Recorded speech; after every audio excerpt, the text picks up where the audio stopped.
Brilliant surgeon Nathan Carter discovers abandoned quadruplet boys with a rare terminal illness at his hospital. Against all advice, he adopts them, only to witness something medical science cannot explain. A story of hope, healing, and the profound power of unconditional love.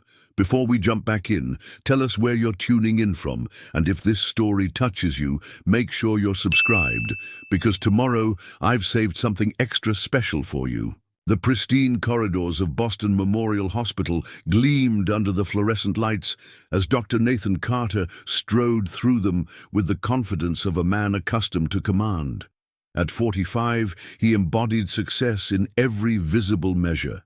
Chief of neurosurgery at one of the nation's premier hospitals, founder of the revolutionary Carter Neurological Institute, and possessor of a personal fortune that Forbes had recently estimated at just over $780 million. The hospital staff parted before him like a human sea, their respectful nods acknowledging not just his unparalleled skill with a scalpel, but also the substantial donations that had built the hospital's East Wing. His Italian leather shoes clicked purposefully against the polished floor as he made his way to the executive boardroom, where today's meeting would determine the future of his latest medical breakthrough. "Good morning, Dr. Carter," his executive assistant Olivia Marsh greeted him, falling into step beside him while efficiently sorting through a stack of folders. "The board is assembled, and I've prepared the presentation on the new neural interface." The pharmaceutical representatives arrived early and seemed particularly eager. Nathan nodded without breaking stride. "And the patent paperwork?" "Finalized this morning. Your legal team has secured exclusive rights for the next 15 years. "Excellent." A brief smile crossed Nathan's face, though it didn't quite reach his eyes.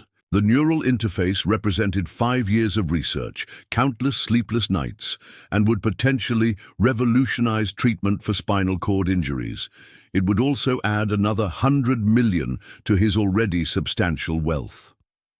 As he approached the boardroom, he caught a glimpse of his reflection in the glass doors.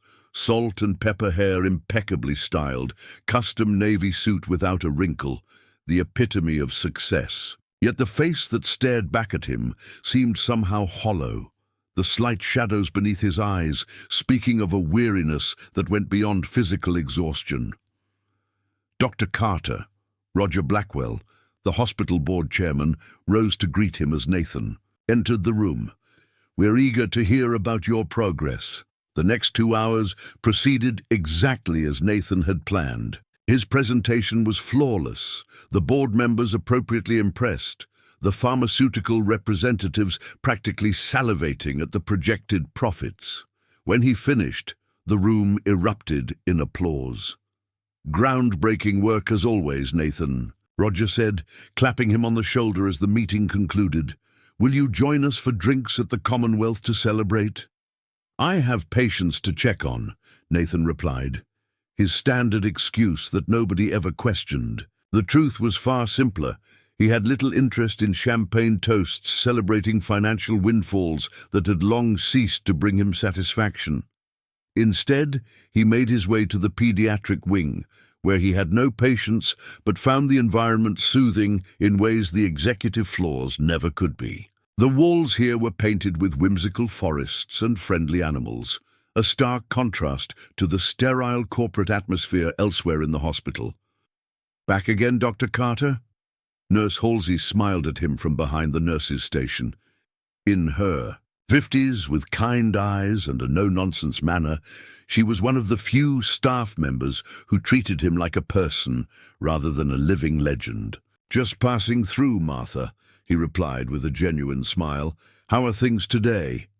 "Busy as always. We've got a new situation that's got everyone talking. 4 identical boys brought in last night, quadruplets, if you can believe it, all with the same rare condition." Nathan raised an eyebrow. "Quadruplets? That's unusual. What condition?" Martha's expression turned somber. "Batten disease, early onset. All 4 of them." Nathan felt something in his chest tighten. Batten disease was a rare neurodegenerative disorder, fatal with no known cure. For 4 siblings to have it was beyond unusual. It was statistically improbable. Parents? He asked, already suspecting the answer from Martha's expression. Abandoned at the hospital entrance. Security footage shows a woman in a hooded jacket leaving them in carriers with a note and basic medical history.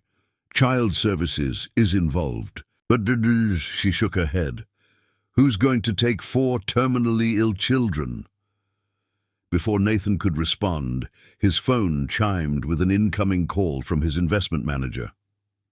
"Excuse me, Martha, I should take this." He stepped away, answered briefly, and learned that his tech investments had just yielded another $40 million in returns. He ended the call feeling nothing, no satisfaction, no excitement, just the same emptiness that had been his constant companion since his divorce 3 years ago. As he pocketed his phone, the sound of whimpering drew his attention to a nearby room. The door was partially open, and inside he could see 4 identical cribs arranged in a semicircle. Compelled by something he couldn't name, Nathan approached and looked inside. 4 identical boys, approximately 18 months old, with curly brown hair and eyes the color of amber. One was crying softly while the others slept. Without thinking, Nathan reached into the crib and gently stroked the crying child's hand. The boy immediately grasped his finger with surprising strength, and the crying ceased. "That's Mason," Martha said, appearing beside him. "The others are Ethan, Lucas, and Caleb. Mason's always the first to cry and the quickest to calm. It's like he tests the waters for his brothers." Nathan stared at the tiny hand gripping his finger. "What will happen to them?" Martha sighed. "They'll be placed in pediatric hospice care, probably separated due to resource limitations. With their prognosis—" She didn't finish the sentence.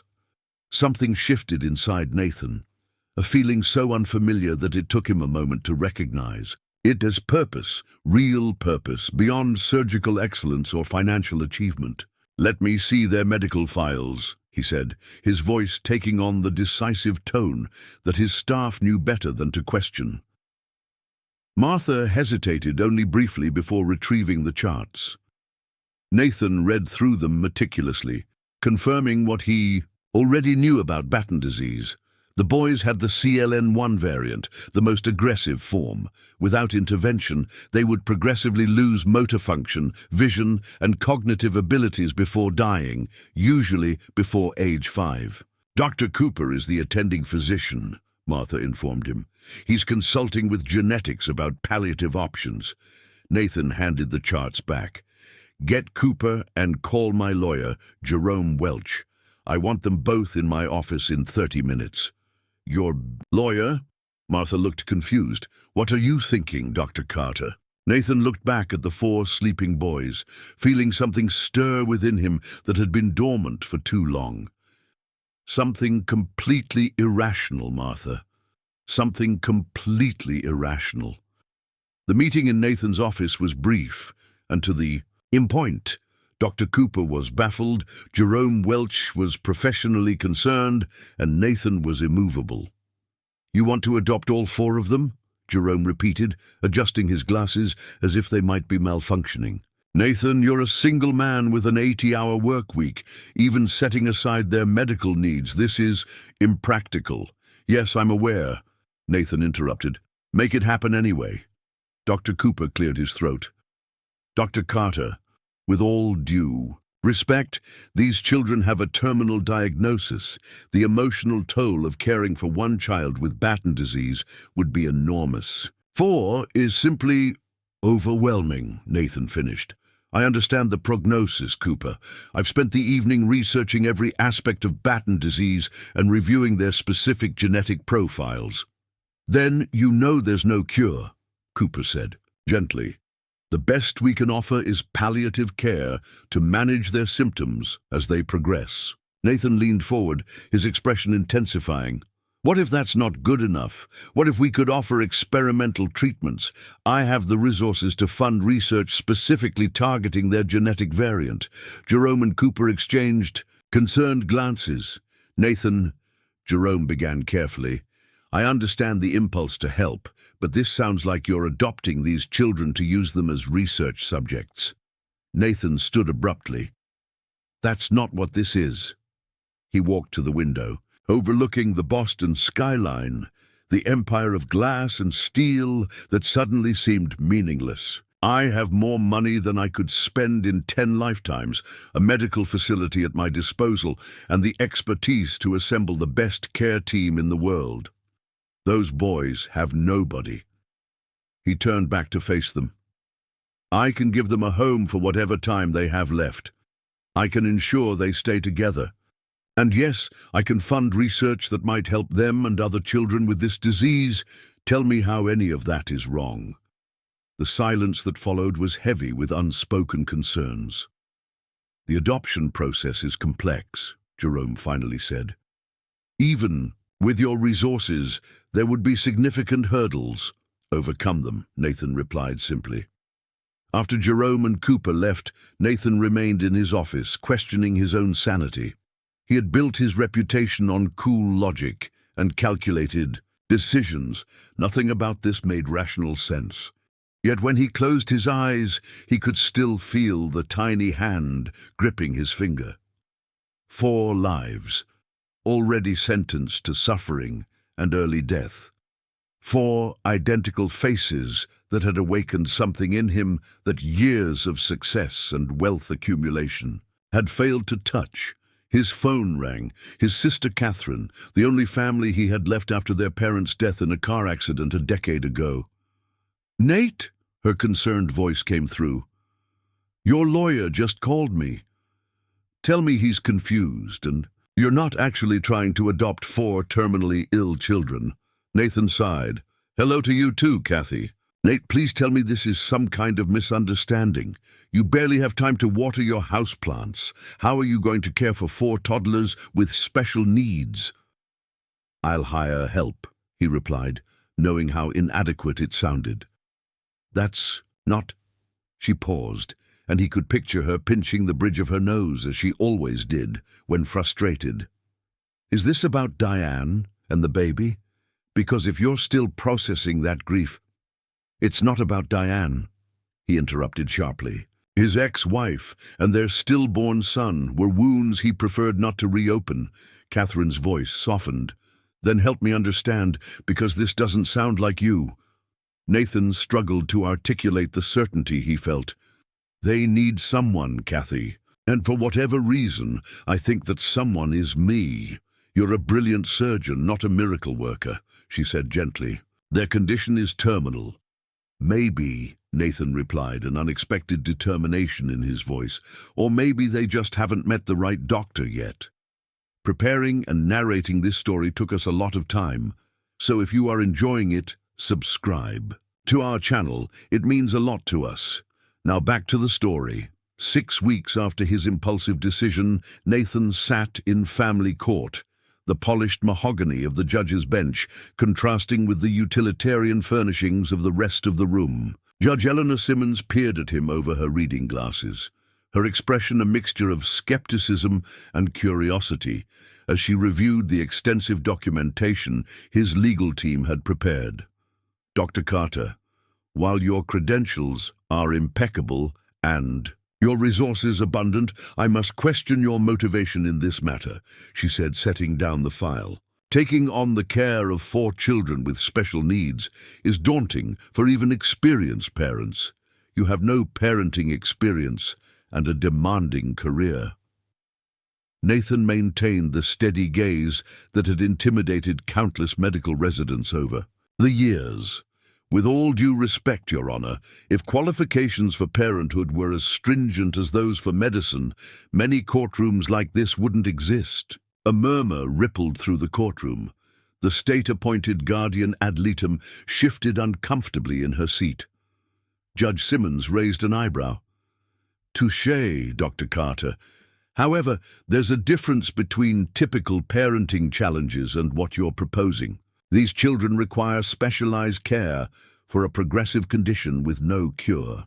I'm well aware of their prognosis, Nathan replied, his voice softening.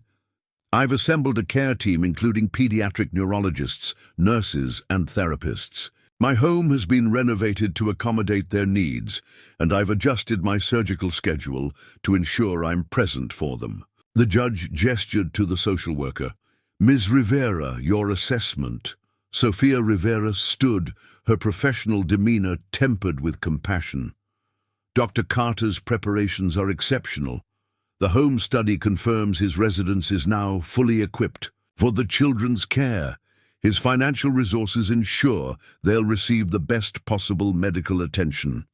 My only concern remains his emotional readiness for what lies ahead. Nathan felt his throat tighten. This was the question he'd been asking himself for weeks. Was he prepared to love these children, knowing he would lose them? To watch as their condition deteriorated despite his best efforts? Your Honor, he began, abandoning his prepared statement. 3 years ago, I lost a son who never took his first breath. Since then, I've saved countless lives as a surgeon, but none of them filled the void that loss created. I can't explain why these 4 boys affected me so deeply, but they did. I know I can provide them with comfort, stability, and the best care available for whatever time they have. He paused, choosing his next words carefully. And I believe, against medical odds, that with targeted research, we might find treatments to help them. Even if we don't, they deserve to experience love and family for whatever time they have. I'm asking for the chance to give them that. Judge Simmons studied him for a long moment before turning to another document. I see you've also filed for medical guardianship to authorize experimental treatments. Can you elaborate? Nathan straightened. Here was familiar territory, medicine, research, the language of clinical possibilities. I've established a research initiative at my institute focused specifically on CLN1 Batten disease. While current medical consensus considers the condition, terminal recent developments in gene therapy show promise. The guardianship would allow me to enroll the boys in clinical trials as they become available. The judge removed her glasses. Dr. Carter, are you adopting these children to advance your research? No, Your Honor, Nathan replied without hesitation. I'm pursuing research to save my children. The distinction matters to me, even if it seems semantic to others. After a brief recess, Judge Simmons returned with her decision. Having reviewed all evidence and testimony, I find Dr. Nathan Carter meets the qualifications for adoption of the 4 minors previously designated as wards of the state.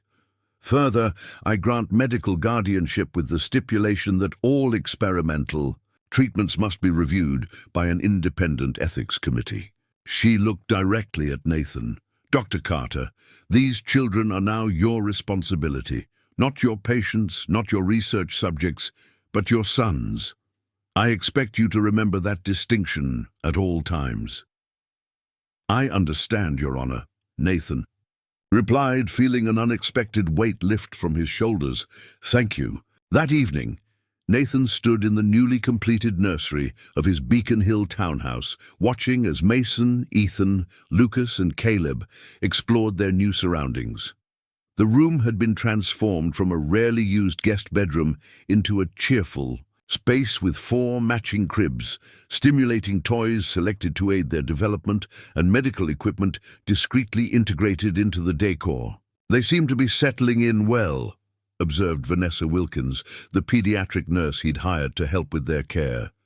Mason is already claiming that blue truck as his personal property.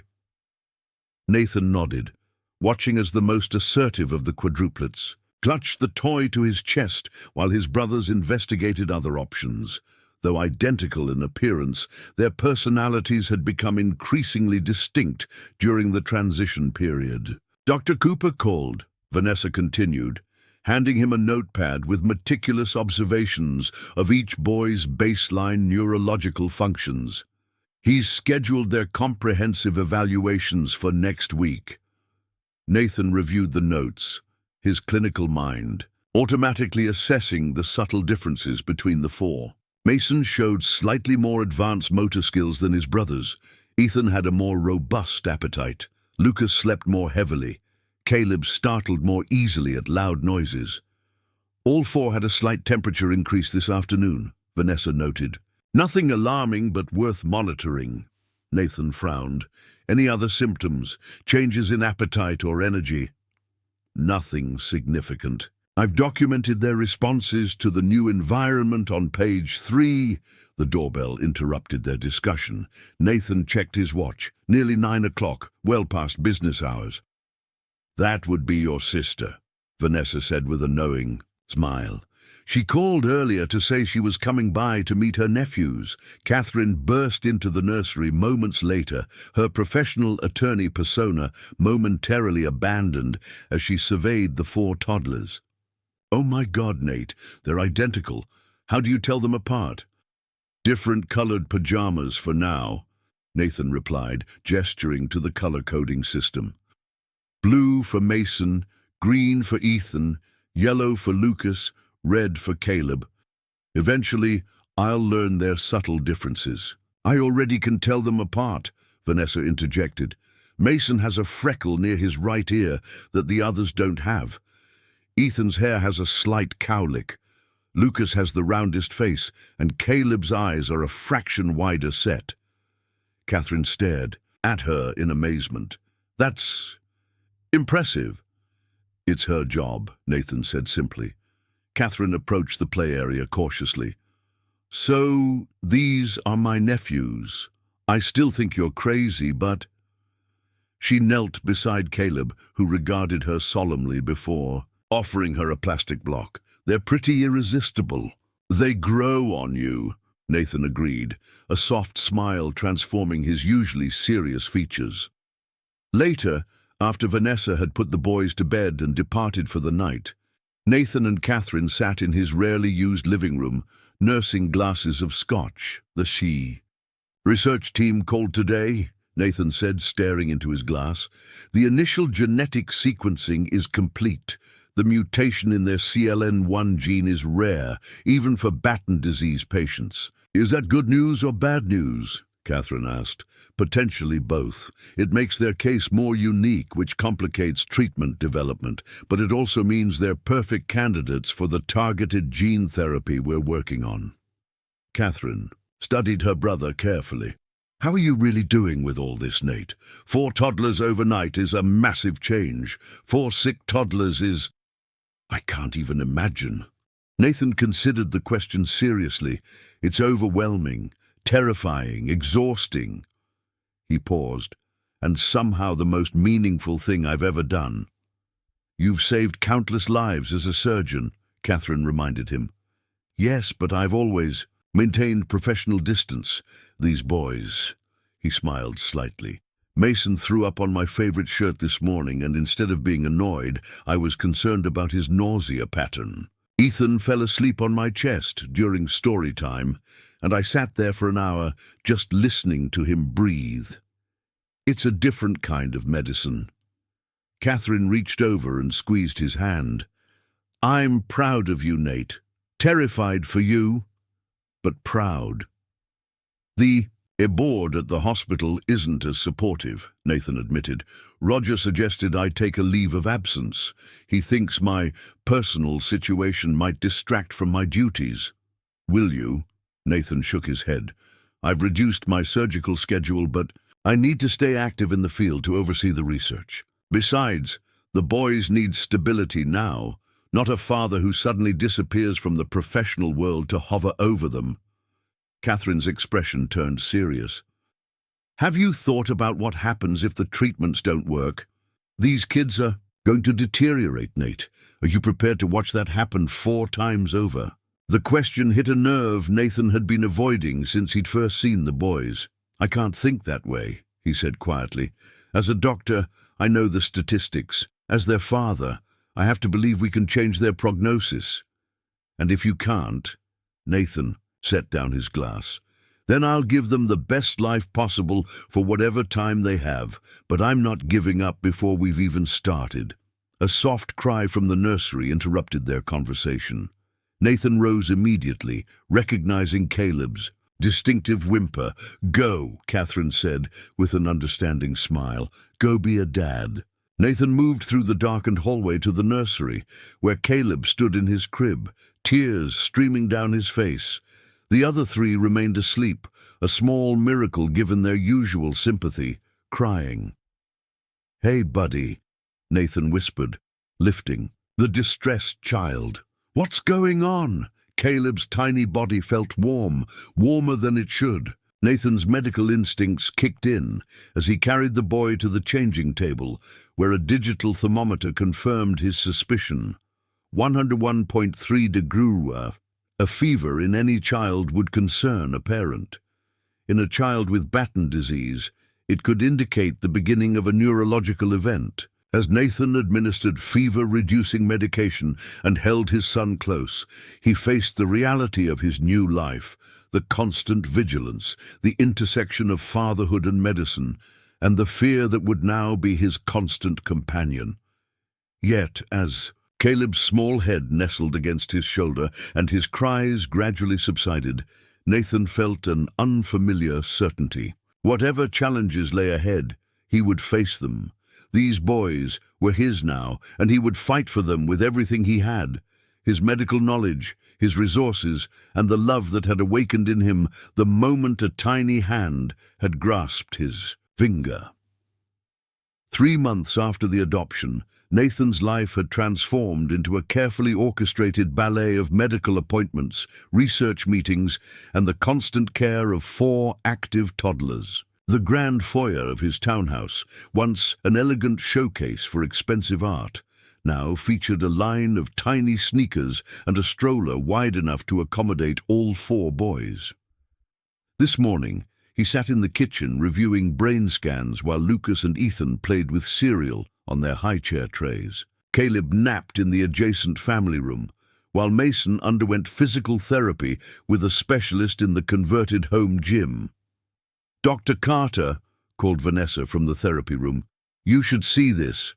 Nathan set aside the scans and found Mason, standing independently on the therapy mat, a determined expression on his face as he took one wobbly step toward a stuffed bear the therapist held out. "That's his 4th step today," Vanessa reported, her professional demeanor cracking with excitement.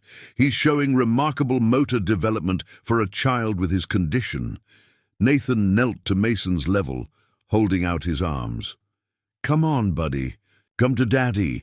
The word still felt new on his tongue, Daddy, but the boys had begun using it 2 weeks ago, first Ethan and then the others following suit. Mason's face lit up at the encouragement, and he took 2 more unsteady steps before tumbling into Nathan's waiting arms. "Did you record this?" Nathan asked, hugging his son close while looking at the physical therapist. "Every second," confirmed Allison Reed, the specialist who came 3 times weekly. "I've never seen progress like this in a Batten case. Usually, by this stage, we're seeing regression, not advancement." His latest enzyme tests showed elevated PPT1 activity, Nathan said, trying to maintain clinical objectivity despite the hope surging through him. "The experimental enzyme replacement therapy may be working. What about the others?" Allison asked, helping Mason back to his starting position. "Varied responses. Ethan and Lucas show moderate improvement in enzyme function. Caleb—" Nathan paused, the familiar worry returning. "Caleb's numbers haven't changed significantly. Since beginning the experimental treatments Nathan had developed, the quadruplets had shown divergent responses. Mason thrived, exceeding developmental milestones despite his diagnosis.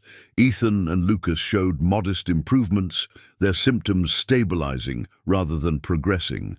But Caleb struggled, experiencing seizures and developmental delays that kept Nathan awake at night, reviewing treatment protocols and searching for alternatives.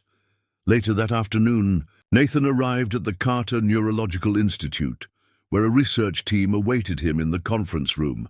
The space buzzed with the energy of brilliant minds, unified by an urgent purpose.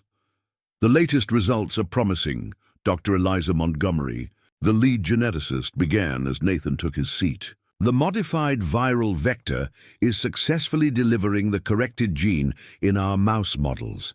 Enzyme production has increased by 47% in the treatment group. Timeline for human trials, Nathan asked, reviewing the data on his tablet. Dr. James Hernandez, the clinical research director, cleared his throat. 6 months at the absolute earliest, and that's pushing FDA protocols to their limits. Even with your connections and the orphan disease designation, there are safety parameters we can't circumvent. 6 months may be too late for Caleb, Nathan said, the clinical mask slipping to reveal the concerned father beneath. The room fell silent, everyone aware of the personal stakes for their normally detached leader. Dr. Montgomery finally spoke. "There is another option," she said cautiously, "the compassionate use provision. Since the quadruplets are the only known cases with this specific genetic variant, we could petition for early access. It's risky, but given Caleb's decline—" Nathan contemplated the suggestion. The compassionate use pathway could grant access to experimental treatments not yet approved for the general population, but it required substantial evidence of safety and potential efficacy. Prepare the application, he decided. Use the combined data from all 4 boys. Their identical genetics create a natural control group that strengthens our case. As the meeting concluded, Dr. Hernandez remained behind. "Nathan," he said, dropping, "professional formality. I've known you for 15 years. You're the most brilliant surgeon I've ever worked with, but you're walking a dangerous line here." "Meaning?" "Meaning your roles as father and researcher are increasingly blurred. The board is already questioning whether you should be directly involved in research that affects your children." Nathan's expression hardened. "Who else would fight as hard for them?" "That's exactly my point," James replied gently. "You're emotional. Investment is both your greatest strength and your biggest blind spot. Just be careful. Don't let hope cloud your scientific judgment." The warning followed Nathan home, where he found his sister Catherine playing with the boys in the living room. The space had been transformed with foam floor tiles, educational toys, and a small slide that currently featured Ethan gleefully descending while his brothers waited their turns. "Rough day?" Catherine asked, noting his expression as he sat down.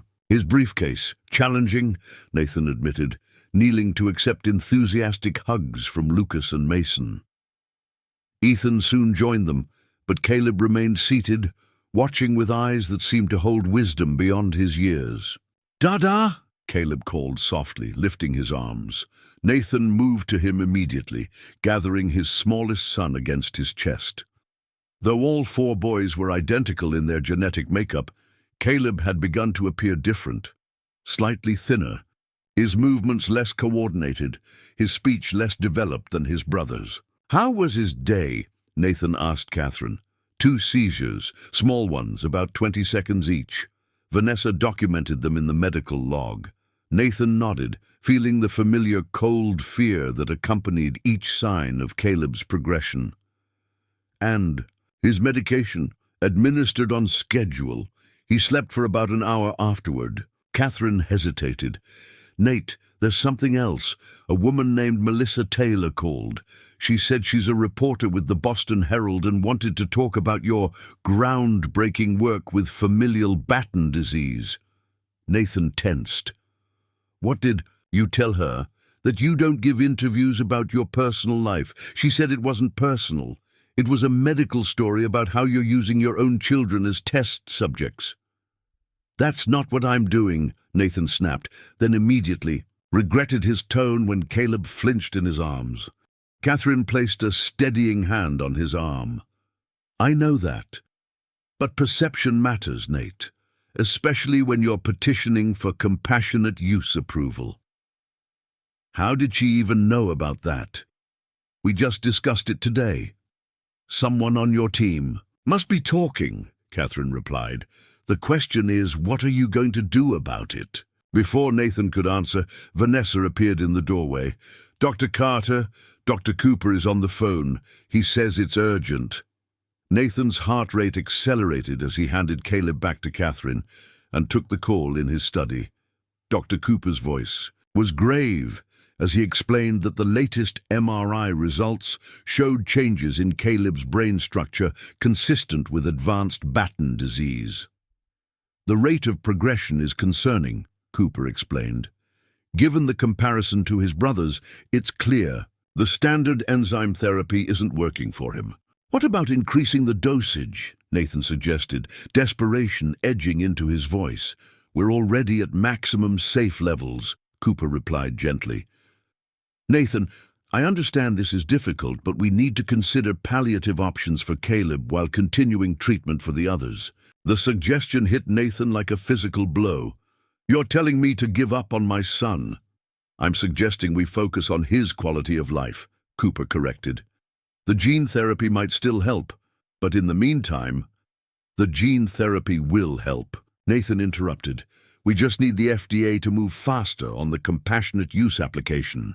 After ending the call, Nathan remained at his desk, staring at the family photo taken just last week. The 4 boys in matching overalls sitting on his lap, all smiling except Caleb, who gazed solemnly at the camera with eyes that seemed to understand far too much. A soft knock interrupted his thoughts. Vanessa entered with Caleb in her arms. He was asking for you, she said simply. Nathan took his son, noting the slight tremor in the small body, another symptom of his progressing condition. Hey, buddy, he whispered. Daddy's got you. Caleb's small hand patted Nathan's cheek in a gesture that seemed almost comforting, as if the child sensed his father's distress. I won't give up on you, Nathan promised, pressing a kiss to his son's forehead. No matter what anyone says. Later that night, after all 4 boys were asleep, Nathan set up his laptop at the kitchen table and composed an email to the FDA commissioner, a former colleague from his residency days. He attached videos of all 4 boys, Mason walking, Ethan and Lucas playing, and Caleb before and after his recent decline, along with comprehensive medical data. The email was professional but pointed, emphasizing the unique opportunity presented by 4 identical patients with varied responses to treatment. He concluded with a personal appeal, not from a renowned neurosurgeon, but from a father fighting for his son's life. As he hit send, Nathan heard the soft pad of bare feet on the hallway floor. Through the monitor, he'd seen Caleb experiencing a restless night, so he wasn't surprised to find his smallest son standing in the doorway, thumb in mouth, and favorite blanket clutched in his free hand. Can't sleep, buddy? Nathan asked, lifting Caleb onto his lap. Caleb shook his head, leaning trustingly against Nathan's chest. Together they sat in the quiet kitchen, the bond between them transcending the medical challenges that threatened to separate them permanently. I've moved mountains before, Nathan whispered to his drowsy son. I named a medical institute and revolutionized neural interfaces. If I have to reshape the entire medical establishment to save you, that's exactly what I'll do. Caleb's only response was to nestle closer, his breathing gradually steadying as he drifted back to sleep in the safety of his father's arms. Nathan remained motionless, holding his son and watching the slow rise and fall of his chest, each breath simultaneously precious and precarious. The next morning, Nathan awoke to an email notification on his phone. The FDA commissioner had responded personally, requesting an urgent meeting regarding the compassionate use application for the quadruplets. The brief message concluded, "Your case presents unique circumstances that warrant expedited review." For the first time in weeks, Nathan felt a flicker of genuine hope. He looked at his sleeping sons, their identical faces peaceful in the morning light, and allowed himself to imagine a future where all four grew up healthy, their rare disease becoming nothing more than an extraordinary chapter in their family story. The FDA headquarters in Silver Spring, Maryland, projected governmental authority with its imposing glass and concrete facade. Nathan straightened his tie as he and Dr. Montgomery rode the elevator to the 5th floor, where the compassionate use hearing would take place. "Remember, let the data speak for itself," Eliza advised, sensing his tension. "We have the strongest case I've seen in 20 years of research." Nathan nodded, his briefcase containing not just scientific evidence, but also a tablet loaded with videos of his sons, visual testimony of both progress and decline. In the 6 weeks since his initial communication with the FDA commissioner, Caleb had experienced 3 major seizures, while Mason had begun forming simple sentences well ahead of developmental expectations. The hearing room was arranged like a classroom, with a panel of 5 FDA officials seated at a long table facing rows of chairs. Nathan recognized Commissioner Harriet Walsh from their residency days, though her formerly auburn hair was now silver. "Dr. Carter," Walsh began after preliminary introductions, "your application presents us with an unusual situation. You're both the parent of the patients and the developer of the experimental treatment." "I acknowledge the unique circumstances," Nathan replied. "However, the data has been independently verified by 3 separate institutions. The gene therapy protocol was developed by my team, but all clinical assessments have been conducted by physicians with no financial interest in the outcome." Dr. Jeffrey Parker, the head of the review committee, studied a document before him. "Your sons are responding differently to the current enzyme replacement therapy. Why pursue gene therapy for all 4 when 3 are showing improvement?" Nathan kept his voice steady. "The current therapy is a stopgap, not a cure. Even in Mason, who shows the most improvement, we're seeing fluctuating enzyme levels that could decline at any time. The gene therapy offers potential for permanent correction of the underlying genetic defect, and for the child showing minimal response. Caleb, is it?" Parker's clinical detachment when discussing his son made Nathan's jaw tighten.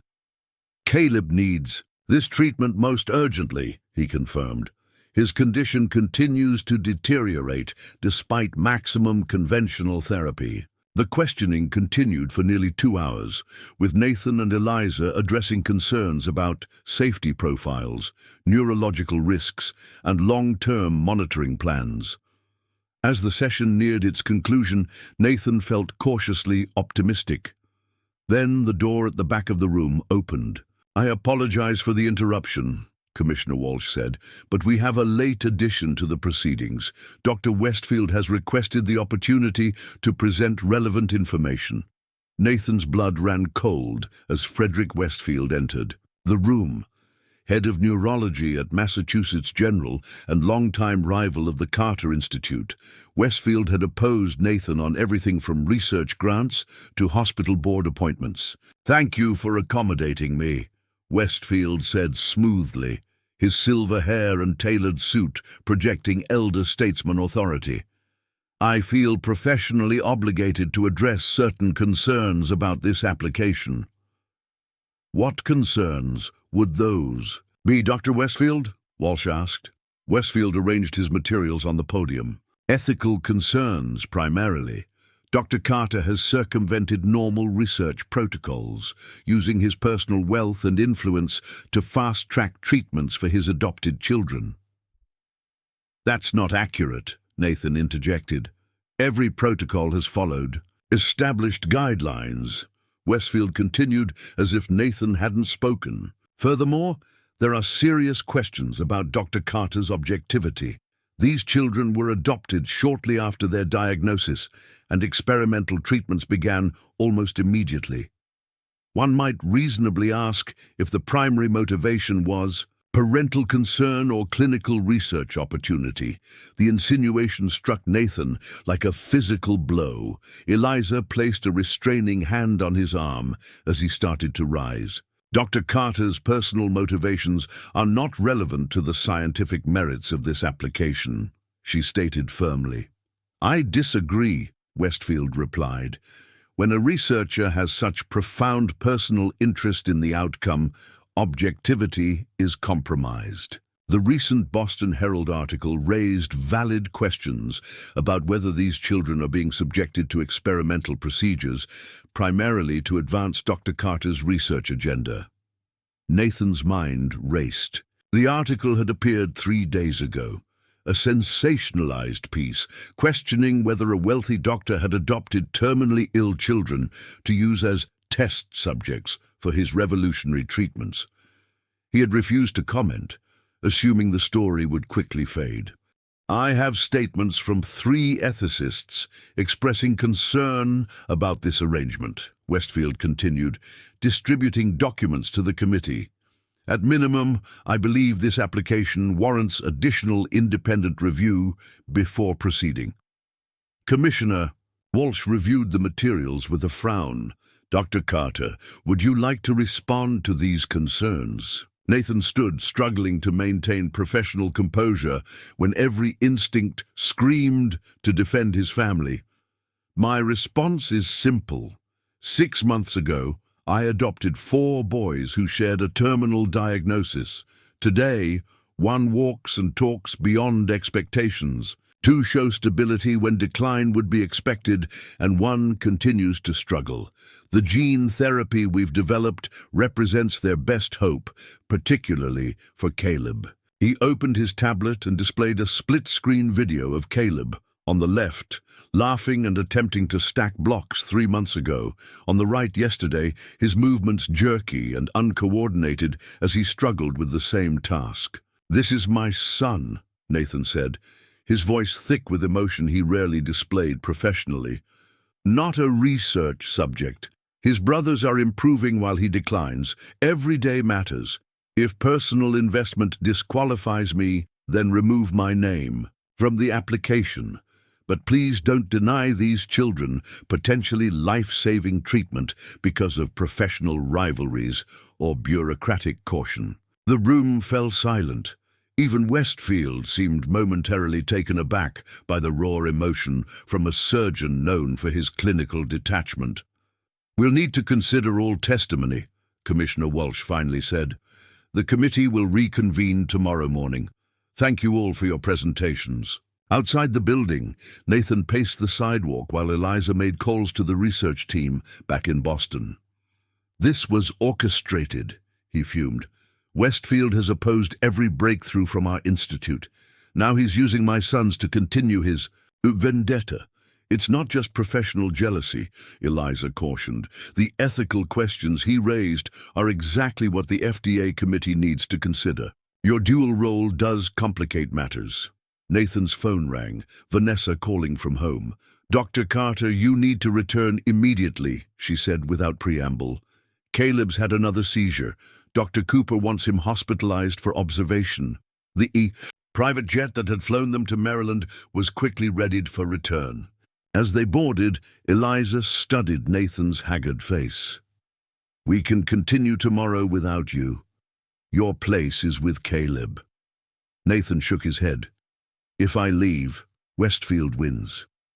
The committee will see it as confirmation that I'm too emotionally involved. You are emotionally involved, Eliza pointed out gently. They're your children.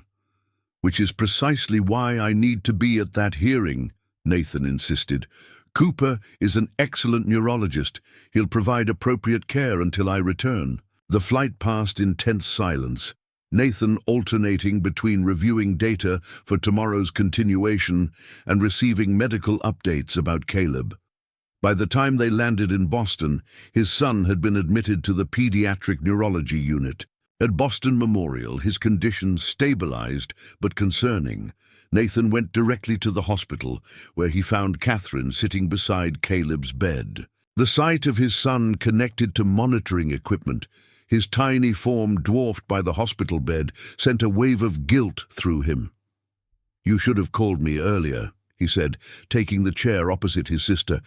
"And what would you have done?" "Abandoned the FDA hearing that might save him," Catherine replied. "He's stable, Nate. Cooper has him on anticonvulsants and monitoring his brain activity. The other boys are home with Vanessa." Nathan gently took Caleb's hand, careful not to disturb the IV line. "Has he been conscious?" "In and out," he asked. For Dada, when he was awake earlier, the simple word pierced Nathan's carefully maintained professional armor. Here was the reality behind the clinical data and research protocols. His son, fighting a battle against his own genetics, asking for his father, who'd been in another state making presentations to strangers. "I should never have gone to Maryland," he whispered. "Stop it," Catherine said firmly. "You're fighting for his life in the most effective way possible. Cooper says this hospitalization was inevitable given his progression. You being here earlier wouldn't have changed that." A soft knock at the door revealed Roger Blackwell, the hospital board chairman. "Nathan," he said quietly, "I heard Caleb was admitted. Is there anything you need?" "Privacy would be appreciated," Nathan replied coolly, still harboring resentment over the board's recent questioning of his leadership. Roger entered anyway, closing the door behind him. "I've just come from an emergency board meeting. I thought—" "You should hear this from me personally." Nathan tensed. "Hear what?" "Frederick Westfield contacted several board members after the FDA hearing.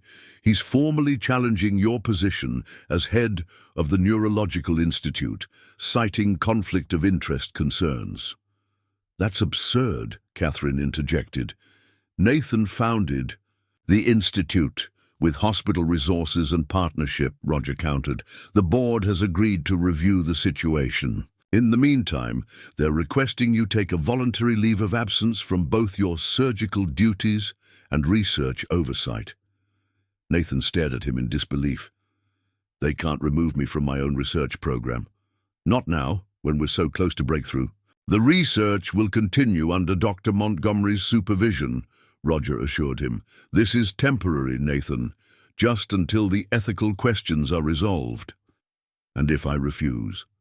Roger sighed. "Then the board will be forced to take more formal action." "Nathan, please, don't make this more difficult. Focus on your son now.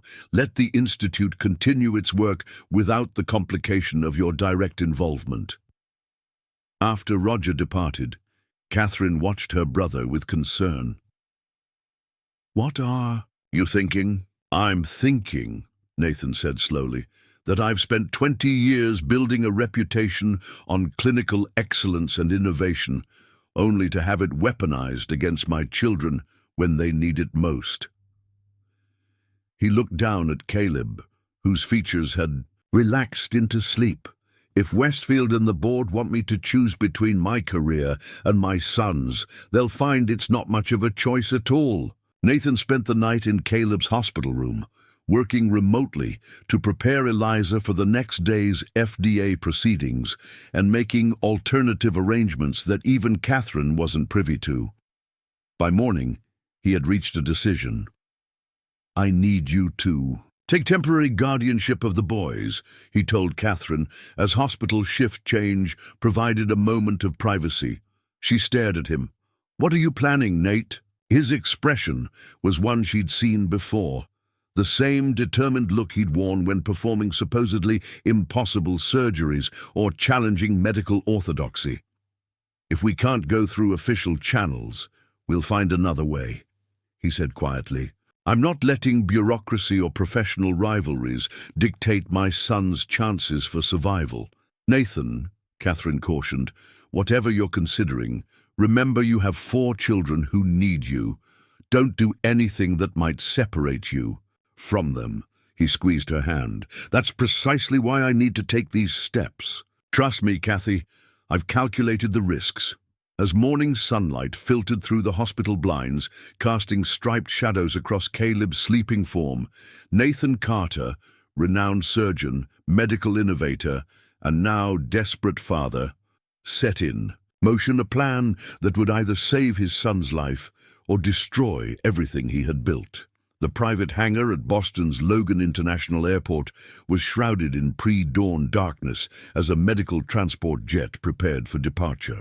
Nathan supervised the careful loading of specialized equipment, his expression betraying none of the turmoil of the past 72 hours.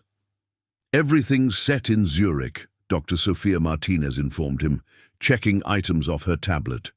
Once Nathan's colleague at Boston Memorial, Sophia had resigned her position 2 years earlier to join an experimental neurology program in Switzerland, one unburdened by the FDA's stringent approval processes. "The lab is prepared for immediate production upon our arrival," she continued. "Accommodations are arranged for all of you at the clinic's residential wing." Nathan nodded, watching as the medical transport team secured Caleb's stretcher in the specially outfitted cabin. The boy slept peacefully, the seizure medications keeping him stable for travel. Nearby, Mason, Ethan, and Lucas dozed on a plush couch under Vanessa's watchful eye, blissfully unaware of the dramatic changes unfolding around them. "Did you get any sleep?" Sophia asked, noting the dark circles beneath Nathan's eyes. "Sleep is overrated," he replied, checking Caleb's vital signs on the portable monitor. "The FDA denied our application yesterday morning. By afternoon, the hospital board voted to suspend me, pending an ethics investigation." Sleep wasn't a priority. Sophia's expression softened with sympathy. "For what it's worth, I think you're doing the right thing. Sometimes the system fails precisely those it's designed to protect." Their conversation halted as Catherine arrived, her attorney persona in full force despite the early hour. "The temporary guardianship papers are filed," she reported. "You have legal authority to transport the boys internationally for medical treatment." She handed Nathan a thick envelope. "These are the official copies of everything. Adoption certificates, medical histories, guardianship approvals. The Swiss authorities may request them." "Thank you," Nathan said, embracing his sister tightly. "For everything." Catherine pulled back, studying her brother's face. "I still think you should wait for the appeals process. Taking the boys to Switzerland for unauthorized treatment could be viewed as..." "As what?" Nathan interrupted. "As a father pursuing every avenue to save his son's life. The appeals process would take months, Catherine. Caleb doesn't have months." "I understand. But..." "No buts," Nathan said firmly. "I've made my decision. The research. Team in Zurich has already synthesized the viral vector using our protocols. We can begin treatment within days, instead of waiting months for bureaucratic approval that may never come." Catherine sighed, recognizing the futility of further argument. "Just promise me you'll stay in contact, and if they don't..." "Go as hoped. Promise you'll come home." "They'll go as hoped," Nathan insisted. "They have to." As final preparations for departure were completed, Nathan received an unexpected call from Eliza Montgomery. "Nathan, where are you?" Her voice was urgent. "The FBI just arrived at the Institute with warrants for our research data." Nathan moved away from the others for privacy. "What are they looking for?" "Everything related to the gene therapy protocol. They're claiming potential violations of research regulations." Her voice lowered. "This isn't just about bureaucratic caution anymore. Someone's actively trying to shut us down." "Westfield," Nathan concluded grimly. "He must have connections at the Justice Department." "That's not all," Eliza continued. "They're asking about your whereabouts. There's speculation you might be attempting to access unapproved treatments outside regulatory oversight." Nathan watched as the medical team prepared for boarding. "Stall them as long as legally possible. You don't know where I am or where I'm going. That's the truth." "Nathan, if you're doing what I think you are..." "The less you know, the better," he interrupted. "Just keep the institute running. This will all be resolved once we demonstrate successful treatment." After ending the call, Nathan joined the others for boarding. As the jet taxied toward the runway, he gazed out the window at the Boston skyline, illuminated by early morning light. His entire life had been built in this city. His career, his reputation, his institute. Now he was leaving it all behind in a desperate gamble to save his son. The Neurowissenschaft clinic perched on a hillside overlooking Lake Zurich, its modern glass and steel architecture contrasting with the surrounding alpine landscape. For the past week, it had become the center of Nathan's universe, a place where hope and science intersected outside the constraints that had blocked him in the United States. The viral vector delivery was successful, Dr. Heinrich Weber reported, reviewing brain scans on a monitor while Nathan examined the data. We're seeing initial genetic expression in the targeted neurons. It's most pronounced in Mason, less so in the others, but present nonetheless. And the enzyme production? Nathan asked, studying the cellular images. Rising in all four, though. The rate varies significantly. I've never seen such different responses in identical genetics, fascinating from a research perspective. Less fascinating when they're your children, Nathan replied, though without rancor. Weber's clinical detachment was precisely why Nathan had sought him out. The Swiss neurologist was interested solely in scientific advancement, without the ethical hand-wringing that had paralyzed the American medical establishment. A nurse appeared at the laboratory door.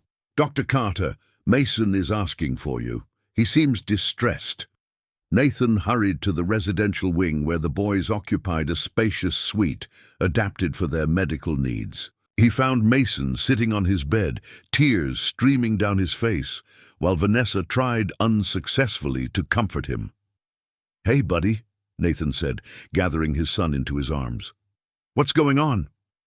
"Caleb's sick," Mason sobbed, his vocabulary advanced, but still limited by his age. Caleb not play. The simple observation broke Nathan's heart. During their week in Switzerland, the divergence between the quadruplets had become increasingly pronounced.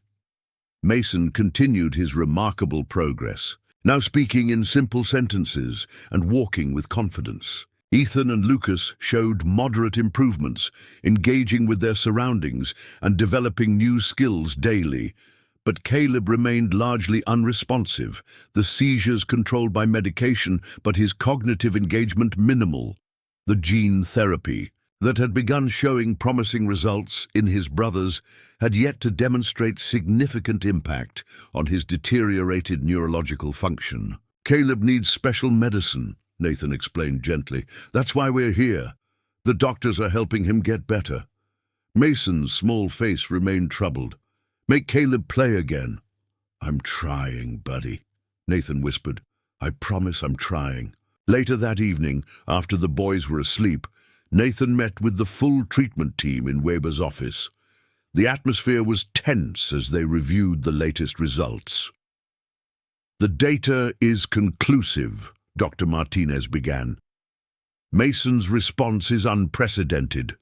His enzyme production has reached 87% of normal levels. Ethan and Lucas show 63% and 58% respectively. And Caleb?" Nathan asked. Though he'd already reviewed the numbers, Weber displayed the brain scans on a large monitor. Enzyme production at 31%, improved from his baseline of 12%, but significantly lower than his brothers. More concerning is the lack of neurological regeneration in the affected areas. The room fell silent, the implication clear without being stated. The treatment was working, but perhaps too late for Caleb, whose disease had progressed further than his brothers before intervention. "We could increase the viral load," Nathan suggested, "a more aggressive second treatment specifically targeted to the damaged regions." Dr. Martinez shook her head. "The risk of immune response increases exponentially with repeated viral vector exposure. A second high-dose treatment could trigger inflammation that might cause further damage." "So we just wait." Nathan's frustration was palpable. Hope that the current treatment eventually reaches therapeutic levels. There is another possibility, Weber said cautiously. My colleague in Helsinki has been experimenting with neural stem cell implantation in neurodegenerative conditions. Combined with gene therapy, it's shown promise in rebuilding damaged neural pathways. Human trials, Nathan asked immediately. Very limited. 3 patients with advanced Parkinson's disease. 2 showed significant improvement in motor function. The 3rd experienced rejection complications. 1 in 3, Nathan murmured. Those aren't odds I'd normally consider acceptable. For a typical patient, perhaps not, Weber acknowledged. But given Caleb's trajectory, the unfinished sentence hung in the air. Without intervention, Caleb's condition would continue to deteriorate despite the modest enzyme improvements from the gene therapy. The stem cell treatment represented a significant risk, but also the only pathway to potential recovery of already damaged neural tissue. How quickly could we arrange it? Nathan asked. I've already discussed the possibility with Dr. Nieminen, Weber admitted. She could accommodate us next week if we decide to proceed. Nathan stood at the window, looking out at the moonlit lake. The mountain peaks beyond were shrouded in clouds, their summits invisible, much like the path ahead, obscured but necessarily traversed. Arrange it, he decided, but I want every possible precaution. Full immunological workup, detailed risk, mitigation protocols. After the others departed, Sofia Martinez remained behind. Nathan, I need to say something as your colleague and friend. He turned from the window. I'm listening. You need to prepare yourself for the possibility that we can't save Caleb. The damage may simply be too extensive, regardless of what treatments we attempt. That's not an option, Nathan replied flatly. Sophia approached him, her expression compassionate but firm. It has to be an option you consider, for your sake and for his. At some point, the kindest choice might be, don't, Nathan interrupted. Don't suggest palliative care again, not until we've exhausted every possible treatment, even if those treatments cause suffering with minimal chance of success. The question struck at the heart of Nathan's ethical dilemma, the balance between his desperate desire to save his son and his medical understanding of futile interventions. I'll know when we've reached that point, he said quietly.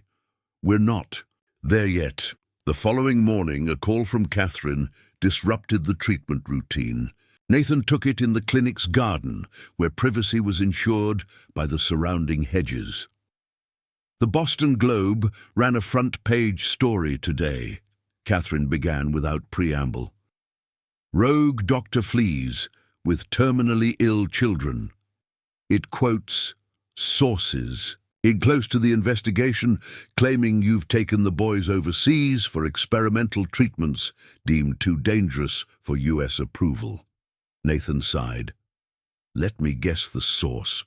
Frederick Westfield. Not directly quoted, but his fingerprints are all over it. There's more, Nate. The article suggests you adopted the quadruplets specifically to test your experimental treatments, calling it the most extreme case of conflict of interest in modern medical research. What about the boys' progress? Nathan asked. Did they mention Mason's remarkable improvement, or the fact that both Ethan and Lucas are showing signs of neurological stabilization? No. They're focused entirely on the ethical questions and regulatory violations. Catherine paused. The hospital board has officially terminated your position. They're distancing themselves from the institute as well. Nathan absorbed the news with surprising calm. Anything else? Yes, and it's not good. The FBI has expanded their investigation to include potential charges of child endangerment and medical fraud. Nathan, if you return to the U.S. now, you could face arrest. The gravity of his situation finally penetrated Nathan's single-minded focus on treatment. He had anticipated professional consequences, censure, loss of position, perhaps even his medical license. Criminal charges were another matter entirely, so that's their game, he said finally. Westfield and whoever else opposes our research isn't just trying to stop the treatments. They're trying to destroy me personally. It looks that way, Catherine confirmed. The question is, what are you going to do about it? Nathan watched. As Vanessa appeared in the garden with Mason, Ethan, and Lucas, the three boys laughing as they chased butterflies among the flowers. Through the suite window, he could see Caleb in his bed, a nurse checking his vital signs. "I'm going to continue my son's treatment," he said with quiet determination. "And when they're better, all of them, I'll return and face whatever charges they want to bring. The proof will be walking beside me." As the call ended, Nathan rejoined his sons in the garden, kneeling to receive their enthusiastic hugs. Mason pointed excitedly at a particularly vibrant butterfly perched on a nearby blossom. "Pretty," he declared. "Show Caleb." "Soon," Nathan promised, glancing toward the window where his fourth son lay. Soon Caleb will join us out here. Whether that promise was to Mason or to himself, Nathan couldn't say. But as the alpine sun warmed the garden and his healthy sons played around him, he renewed his silent vow to reunite their family completely, whatever the personal cost might be. The Helsinki Medical Research Center stood like a fortress of glass and steel against the grey Finnish sky. Nathan watched through the observation window as Dr. Liisa Nieminen prepared for Caleb's stem cell procedure, her movements precise and methodical as she verified each instrument. "She's the best in the field," Dr. Weber assured him, noting Nathan's tension. "Pioneered the targeted delivery method herself." Nathan nodded, unable to verbalize the storm of emotions raging within him. As both a surgeon and a father, he understood the procedure's risks with painful clarity. The neural stem cells might integrate with Caleb's damaged brain tissue, promoting regeneration and function, or they might trigger an immune response, with catastrophic consequences. "I should be in there," he said, his fingers pressed against the glass. "I've performed hundreds of intracerebral procedures." "You know that's impossible," Weber replied gently. "No parent operates on their child. No matter how qualified, your emotions would compromise the procedure." Nathan knew Weber was right, but it did nothing to ease the helplessness that crushed his chest as Nieminen began the delicate process of inserting the delivery catheter through the small opening in Caleb's skull.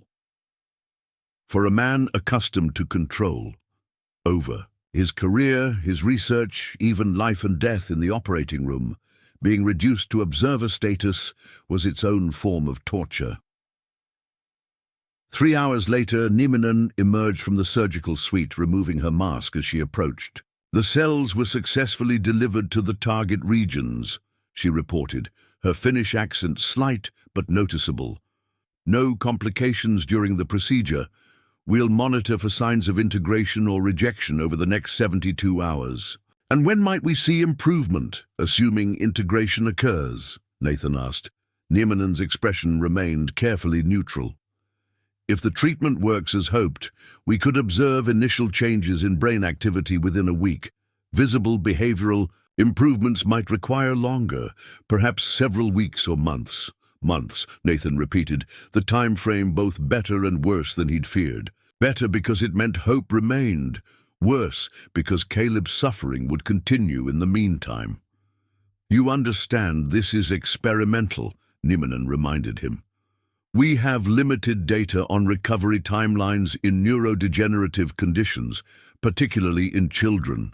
Nathan nodded, fatigue etching lines around his eyes. "I understand. When can I see him?" "He'll remain in recovery for another hour. Then we'll transfer him to the pediatric ICU for monitoring." "You can be with him then." As Nathan kept vigil beside Caleb's bed that night, his mind drifted to his other sons.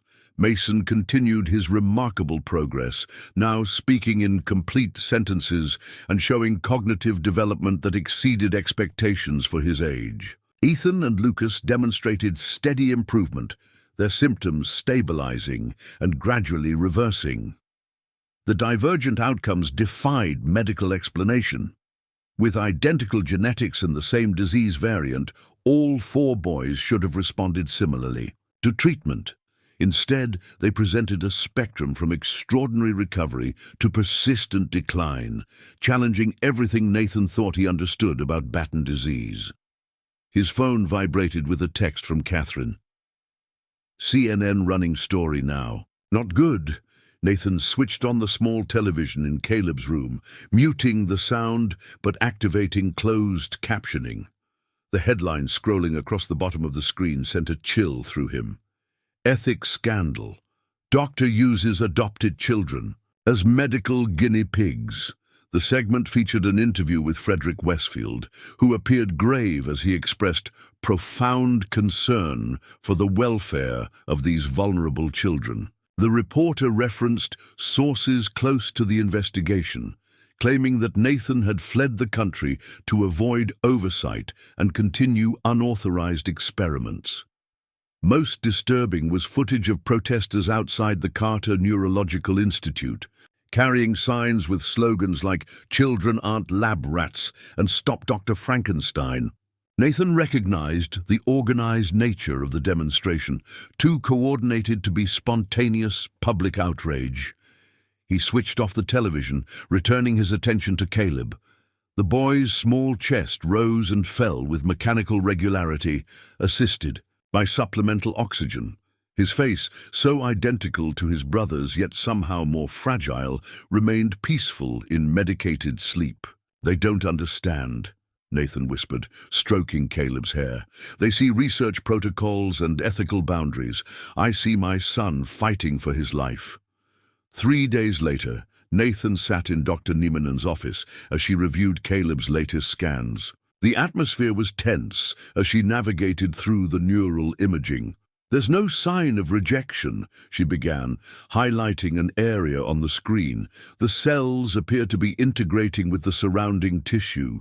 However," she paused, selecting another scan, "we're not yet seeing functional improvements in the affected areas." "It's only been 3 days," Nathan pointed out.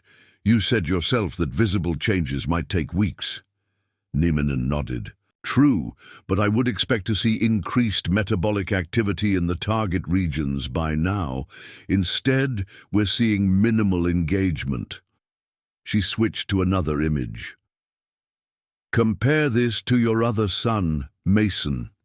His scans from this morning show robust neural activity throughout previously damaged areas."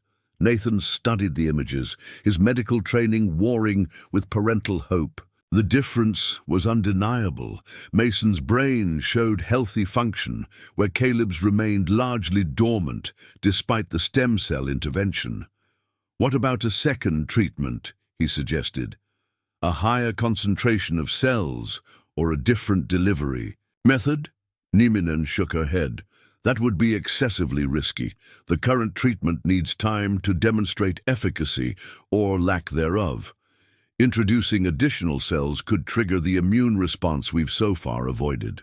As Nathan left the office, his phone rang, an international number he didn't recognize. Anticipating another media inquiry, he almost ignored it, but professional habit prevailed. "Dr. Carter speaking." "Nathan, it's Eliza Montgomery." His former research director's voice was urgent. "Are you somewhere secure? Can you talk freely?" Nathan moved to an empty consultation room, closing the door. "I'm alone." "What's happened?" "The Institute has been in chaos since you left. FBI agents confiscated our research, the board has frozen funding, and half the staff has resigned in protest of your treatment." She paused.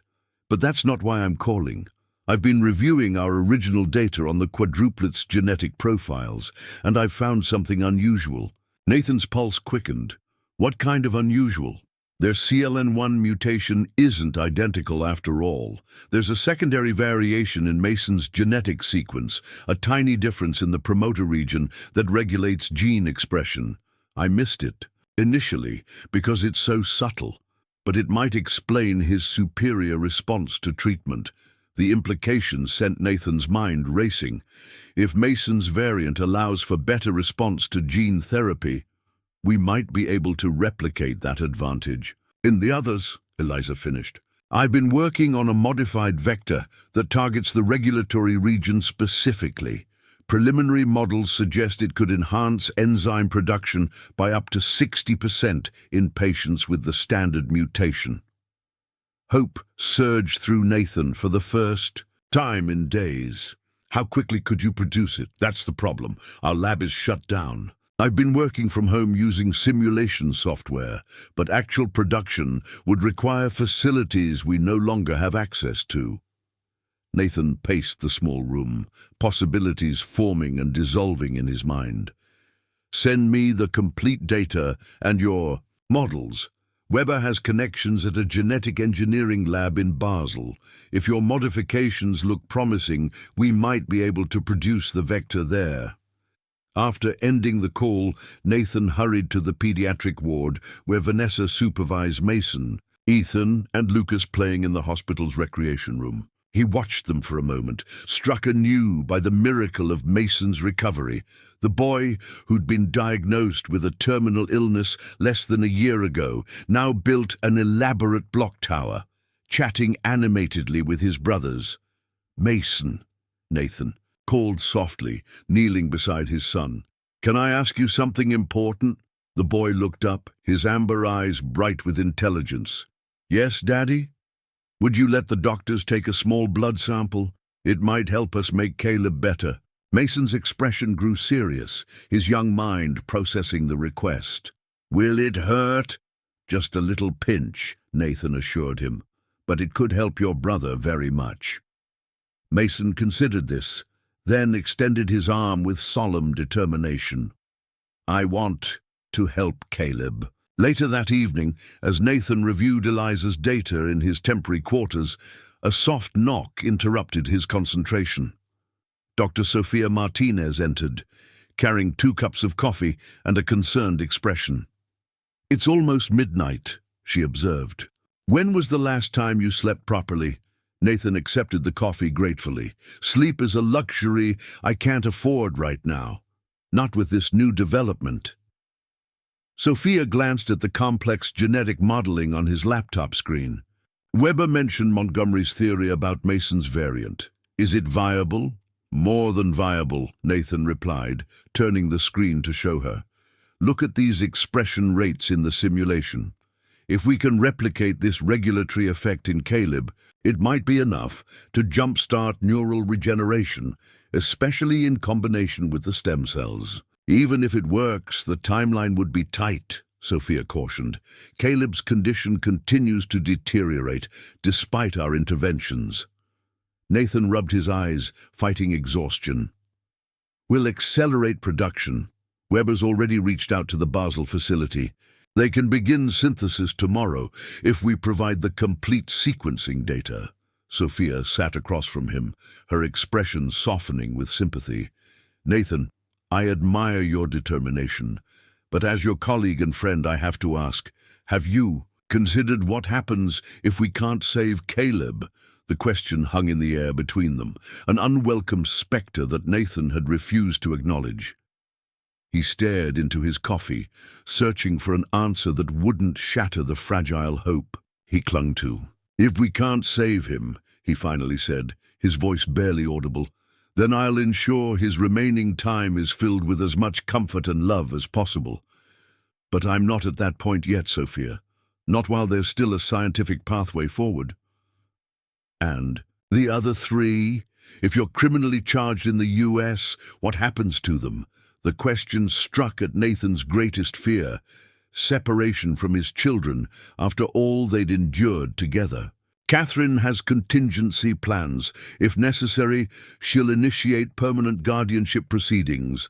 The boys would remain together, with or without me. Sophia reached across the table, covering his hand with hers. For what it's worth, I believe. History will vindicate you. Medical innovation has always required individuals willing to challenge established boundaries. That's small comfort, if I can't be there to see my sons grow up, Nathan replied. The following morning brought unexpected news. Dr. Niminen rushed into Nathan's temporary office, her typically composed demeanor replaced with visible excitement. "You need to see this," she said, placing a tablet before him. "Caleb's latest EEG shows significantly increased activity in the temporal lobe. It's subtle, but distinct from yesterday's readings." Nathan studied the data, hardly daring to believe what he was seeing. The patterns indicated neuron firing in regions that had been dormant since their arrival in Finland. Could it be an anomaly, he asked, protecting himself from premature hope. "I ran the scan twice to confirm," Niminen replied. "Something has changed in the last 12 hours. It's too early to identify the cause, perhaps delayed integration of the stem cells or a spontaneous response to the gene therapy. Either way, it represents the first positive neural indicator we've seen in Caleb since treatment began." Nathan immediately went to his son's room, where Caleb lay as he had for days, unresponsive to all but the most basic stimuli. There was no visible change in his condition, no miraculous awakening or sudden improvement, yet something had shifted at the neurological level, invisible to the naked eye, but captured by the sensitive monitoring equipment. He gently took Caleb's hand. "Keep fighting, buddy," he whispered. "We're not giving up." As he sat beside his son, Nathan's phone buzzed with an incoming email from Weber. The Basel facility had agreed to produce the modified vector based on Eliza's specifications. With expedited protocols, the new treatment could be ready within 5 days. For the first time in weeks, Nathan allowed himself to contemplate success, not just survival, but genuine recovery for all 4 of his sons. The possibility seemed distant, but no longer impossible, a pinpoint of light at the end of an impossibly dark tunnel. He didn't yet know that events back in Boston were about to complicate their journey, or that Caleb's unexpected neural activity represented just the beginning of a medical mystery that would challenge everything the scientific community thought they understood about neurodegenerative disease. The U.S. consulate in Zurich embodied American authority on Swiss soil, an imposing limestone building flying the stars and stripes. Catherine Carter adjusted her suit jacket before approaching the security checkpoint, her attorney demeanor firmly in place, despite her inner turmoil. "I have an appointment with Consul General Phillips," she informed the security officer, presenting her credentials and passport.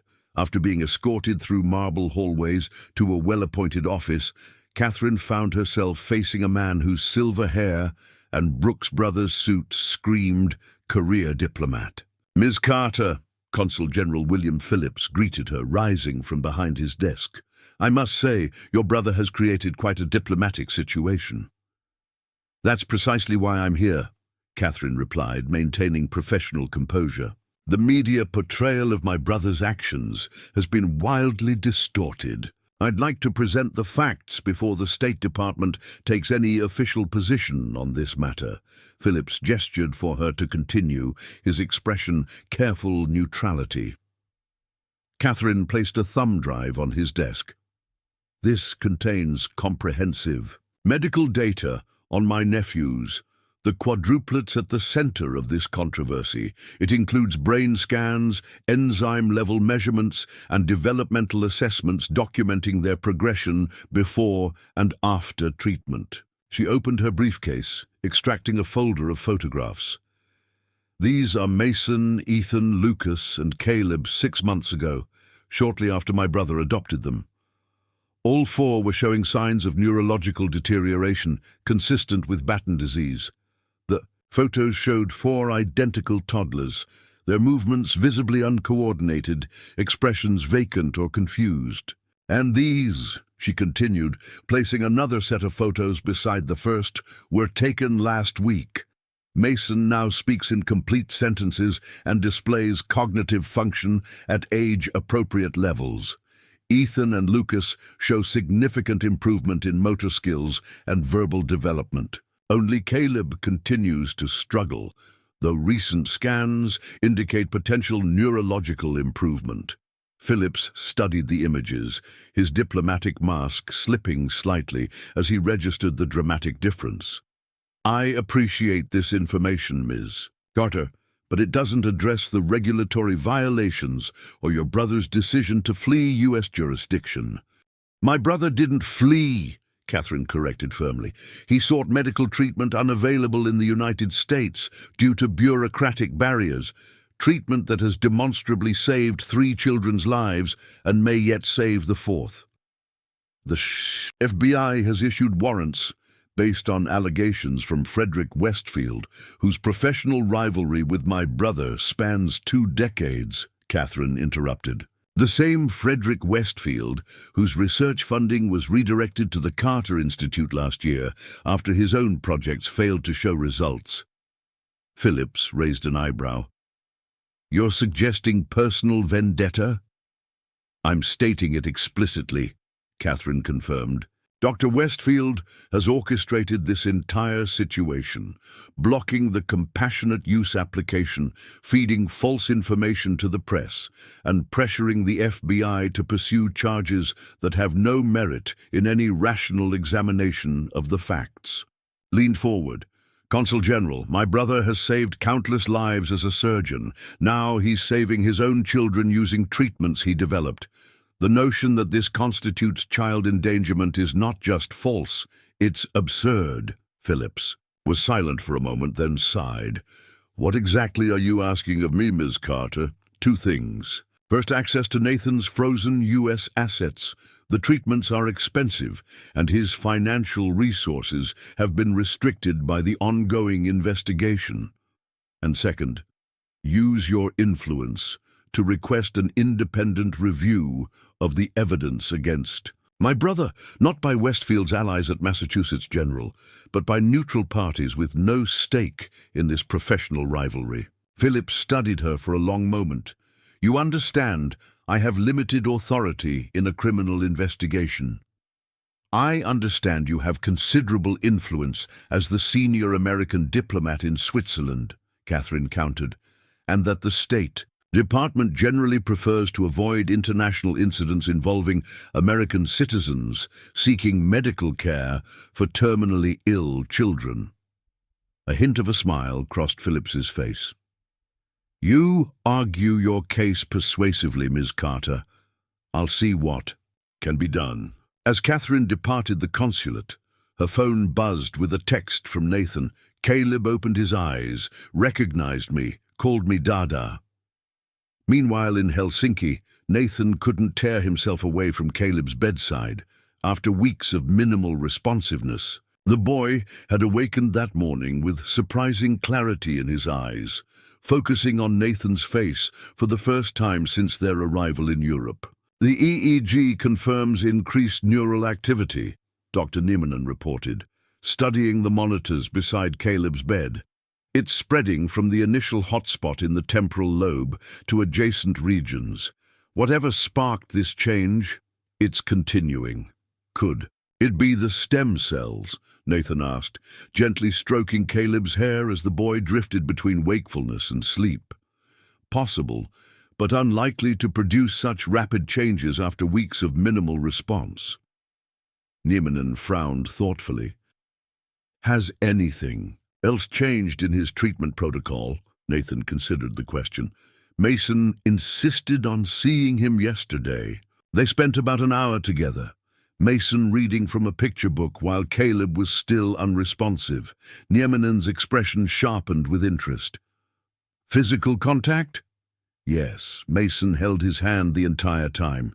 He's been doing that since. They were infants, holding hands when one is distressed." Niemanen made a note in Caleb's chart.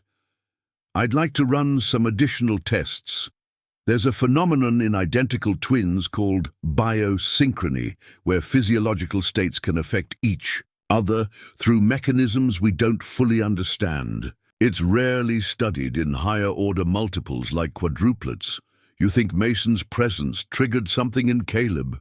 Nathan asked, scientific curiosity temporarily displacing parental concern.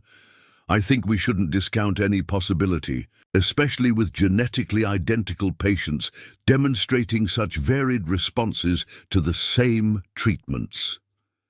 That afternoon, Nathan arranged for all 4 boys to spend time together in Caleb's room. Vanessa helped position Mason, Ethan, and Lucas on the bed beside their brother, maintaining careful distance from the medical equipment while ensuring physical contact between them. As a scientist, Nathan remained skeptical of concepts like biosynchrony, too close to pseudoscience for his empirical mind. Yet as a father, he couldn't ignore the visible change in Caleb as his brothers surrounded him. The boy's breathing deepened, his heart rate stabilized, and his eyes remained open longer, tracking movement in the room. Most remarkable was Mason, who placed his small hand on Caleb's chest with deliberate purpose, as if administering his own form of therapy. "Wake up, Caleb," he said with the simple certainty of a child. "Time to play now." Dr. Weber appeared in the doorway, his expression a mixture of excitement and professional caution. "The Basel lab just called. The modified viral vector is ready ahead of schedule. They're arranging transport as we speak." Nathan felt a surge of hope. With Caleb showing signs of improvement and the new treatment arriving soon, they stood at a potential turning point in this desperate journey. "Nathan," Weber continued, lowering his voice, "someone from the American consulate called the clinic, a William Phillips. He's requested a meeting with you tomorrow." Nathan tensed, assuming the worst. Extradition proceedings, formal charges, perhaps even attempts to remove the children from his custody. He said, "It's not adversarial," Weber added, noting Nathan's reaction.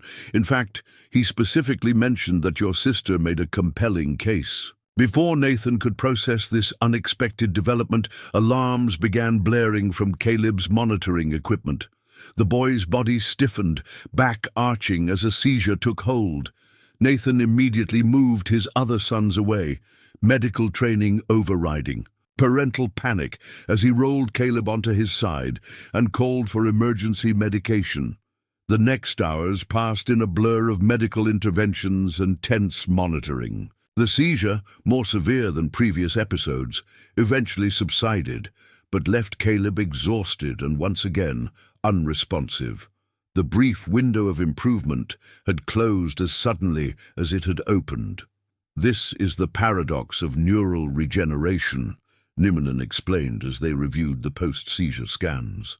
"As damaged pathways begin to reconnect, they sometimes create abnormal firing patterns before stabilizing. It's actually consistent with healing, though distressing to witness." "Will the seizures continue?" Nathan asked, exhaustion evident in his voice. "Possibly, though we can adjust his anticonvulsant medication to provide better coverage during this transition period." Nathan nodded mechanically, the emotional toll of the day's dramatic swings visible in his haggard appearance.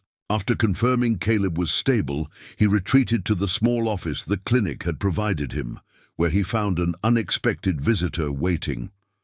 Consul General Phillips stood as Nathan entered, extending his hand. "Dr. Carter, I hope you don't mind my dropping by ahead of our scheduled meeting. I wanted to see the facility firsthand." Nathan shook his hand warily. "The clinic maintains the highest standards. My sons receive excellent care here." "So I've observed," Phillips agreed. "I've also reviewed the medical data your sister provided. The results with 3 of your sons are remarkable. And the 4th will join them," Nathan asserted, too tired for diplomatic niceties. "If you're here to discuss extradition—" "I'm here to offer assistance," Phillips interrupted. "Your case has attracted attention at the highest levels of the State Department. There's growing concern that an American doctor has been forced to seek treatment for his children outside the U.S. due to regulatory barriers." Nathan stared at him, struggling to process this unexpected shift. "What kind of assistance?" "For starters, we've expedited the release of your personal funds that were frozen during the investigation. The hold should be lifted by tomorrow." Phillips paused. Additionally, I've been authorized to inform you that the State Department is encouraging the Justice Department to review the merits of the case against you. Why the sudden interest in my situation? Nathan asked suspiciously. Phillips smiled slightly. Let's just say certain facts about Dr. Westfield's research funding and connections have come to light. The appearance of persecuting a doctor for saving his adopted children doesn't sit well with the current administration. Before their conversation could continue, Vanessa appeared at the door, her expression urgent. Dr. Carter, you need to come quickly. It's Caleb. Nathan's heart plummeted, fearing another seizure or worse. He rushed to his son's room, Phillips, following at a respectful distance. What he found, however, wasn't another medical crisis. Caleb was awake, eyes clear and focused. And for the first time since arriving in Finland, he was attempting to sit up. It started about 5 minutes ago, the nurse on duty reported. He began moving his left hand deliberately, then tried to raise himself. Nathan approached the bed, cautiously, hardly daring to believe what he was seeing. Caleb, can you hear me, buddy? The boy's eyes tracked to his face, recognition dawning. His small mouth worked, forming a word with visible effort. Da. Nathan gathered his son carefully, in his arms, mindful of the monitoring equipment. That's right, buddy. Daddy's here. From the doorway, Phillips watched the scene unfold, diplomatic reserve momentarily forgotten as he witnessed what could only be described as a medical miracle in progress. Whatever legal and ethical complexities surrounded Dr. Nathan Carter's case, the human reality was undeniable. A father fighting against impossible odds to save his children and apparently succeeding. Later that evening, as the clinic settled into night routines, Nathan sat in conference with the full medical team, reviewing Caleb's sudden improvement.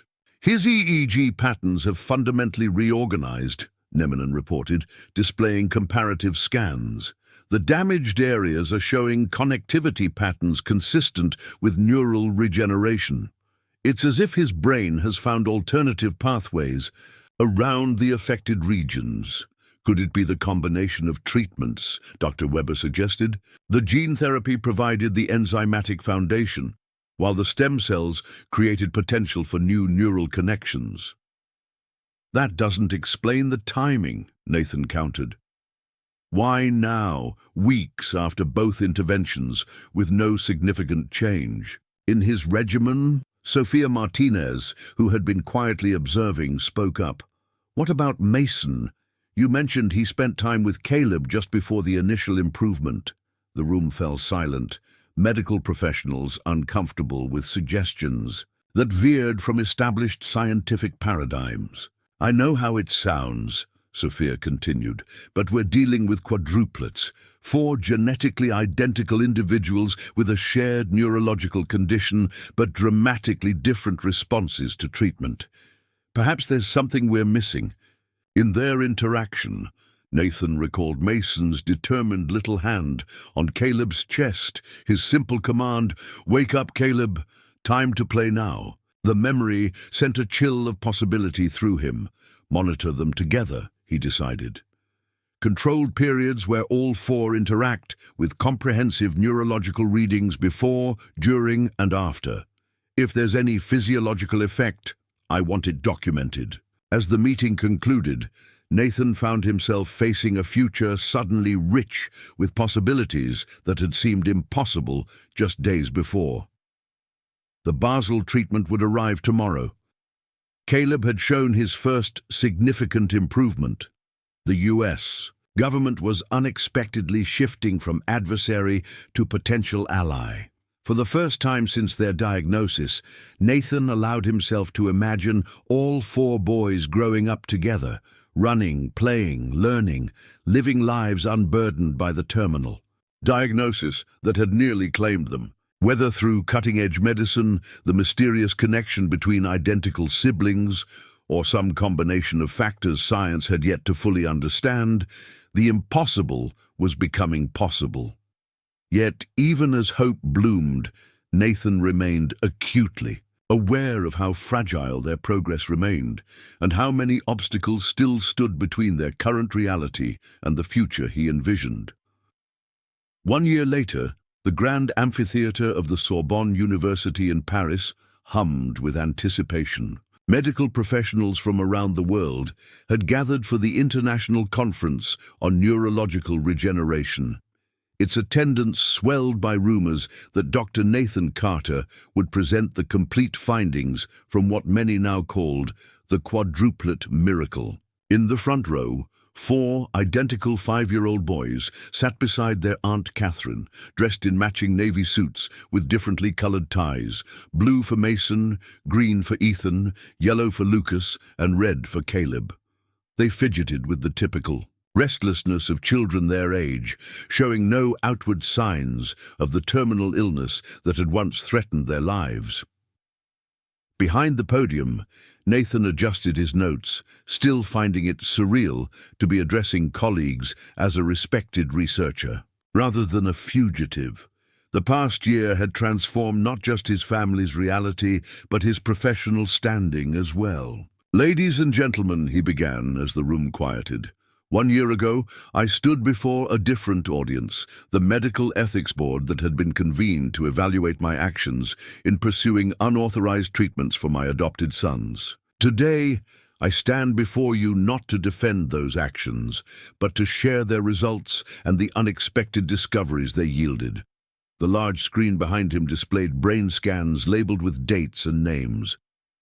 "These are the brain scans of my sons, from 18 months ago, showing advanced neurodegeneration consistent with CLN1 Batten disease. And these," he continued, displaying a second set, "are their scans from last week." A murmur spread through the audience as they registered the dramatic difference. Healthy neural architecture where there had once been clear signs of deterioration. The conventional wisdom held that Batten disease was incurable, its neurological damage irreversible. That wisdom has been definitively challenged by these outcomes. Nathan proceeded to detail the combination therapy they had developed, targeted gene therapy to correct the underlying enzyme deficiency, coupled with neural stem cell implantation to regenerate damaged tissue. The approach was now being adapted for other neurodegenerative conditions, with clinical trials underway in 12 countries. However, Nathan continued, the most remarkable discovery emerged not from our planned interventions, but from an unexpected observation. He gestured toward his sons in the front row. "Mason, would you join me, please?" The blue-tied boy hopped up confidently and joined his father at the podium, comfortable in the spotlight after numerous medical presentations over the past year. "Mason was the first to show improvement following our initial treatments," Nathan explained. "His recovery outpaced his brothers, particularly Caleb, who continued to decline despite identical interventions." He displayed a video from the Helsinki clinic showing Mason placing his hand on Caleb's chest during their supervised interaction. What followed defied conventional medical explanation. Within hours of this contact, Caleb showed the first neural activity in previously dormant brain regions. After regular interaction with Mason, his recovery accelerated dramatically. Nathan placed a gentle hand on Mason's shoulder. "Subsequent research has identified a phenomenon we've termed neurological resonance, a mechanism by which identical siblings with shared neurological conditions can apparently influence each other's brain activity through sustained physical contact." The scientific audience shifted uncomfortably at a concept that pushed the boundaries of established medical understanding. "I understand your skepticism," Nathan acknowledged. "It was my first reaction as well. But the data is unequivocal." He displayed charts showing synchronized brainwave patterns between the quadruplets during contact sessions. "Something fundamentally important happens when these siblings touch, something we're only beginning to understand. but which clearly facilitated Caleb's recovery when conventional treatments alone proved insufficient. Mason looked up at his father with a bright smile. "I fixed Caleb," he stated simply, drawing affectionate laughter from the audience. "Yes, you did, buddy," Nathan agreed, emotion momentarily overcoming his professional demeanor, along with some help from very dedicated doctors. As Mason returned to his seat, Nathan shifted to the broader implications of their discovery. The applications extend far beyond Batten disease. We've documented similar resonance effects in 12 pairs of identical twins with various neurological conditions. The potential for harnessing this mechanism in treatment protocols is enormous. The presentation continued with detailed clinical data, culminating in the announcement of the establishment of the Quadruplet Foundation, an international research collaborative dedicated to exploring neurological resonance and developing therapies. Based on their findings, the foundation will be headquartered here in Paris, Nathan explained, outside the constraints of any single country's regulatory framework, but adhering to the highest ethical standards through independent oversight. As the formal presentation concluded and applause filled the amphitheater, Nathan joined his family in the front row. Caleb immediately climbed into his lap, while the other three crowded close, their energy contained only by Catherine's gentle reminders about appropriate conference behavior. "You did wonderfully," she whispered, "though I think your audience is more impressed by these four than by any of your scientific explanations." Nathan smiled, watching as several prominent neurologists approached to greet the famous quadruplets. The boys had become unwitting celebrities in medical circles, living proof that terminal didn't always mean inevitable. That evening, after the children had been put to bed in their suite at the Parisian hotel that had become their temporary home, Nathan stood on the balcony overlooking the illuminated Eiffel Tower. Catherine joined him, offering a glass of champagne. "To vindication," she toasted, "and to never having to hear the phrase rogue doctor again." Nathan clinked his glass against hers. "To second chances." The phrase encompassed so much: the boy's miraculous recovery, his restored professional standing, and the transformation of his own life from isolated professional success to something messier but infinitely more meaningful.